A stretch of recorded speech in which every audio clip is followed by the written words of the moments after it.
Yo mga bossing, good evening. Kakauwi lang natin galing school. Anong oras na?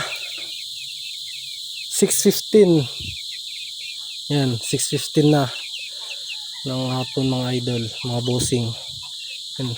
Bali naglagay na tayo ng Remoxil powder dahil kahapon, day 11 kahapon nila, ay day 10, day 10, day 11.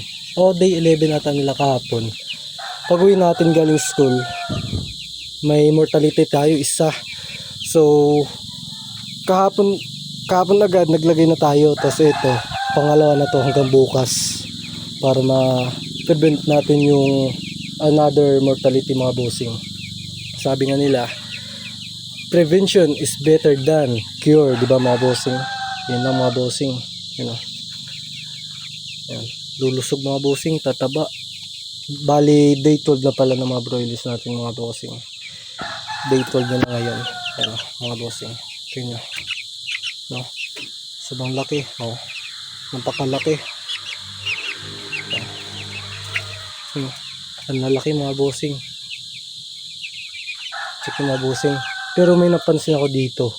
May ilan na maliit bossing. Ito bossing, kagaya nito bossing. Ito, maliit pero sakto lang din naman para sa day 12 nila. Yan o. Ito, isa. Patamtaman lang yung liit. Hindi naman masyado malaki, hindi rin masyado maliit. Ito, isa. Tapos, yun din o. Isa din. Tapos, ito may napansin ako dito. Ito pala ito. Ito, yan. Bali, tatlo yung medyo maliit. Mga bossing. No? Tingnan, lalaki oh. Grabe. Parang hindi day 12 no? Parang ano na eh. Pang 15 days na. Tingnan mga bossing oh. Hanggang dito na mga bossing. Bukas ulit mga bossing. Thank you.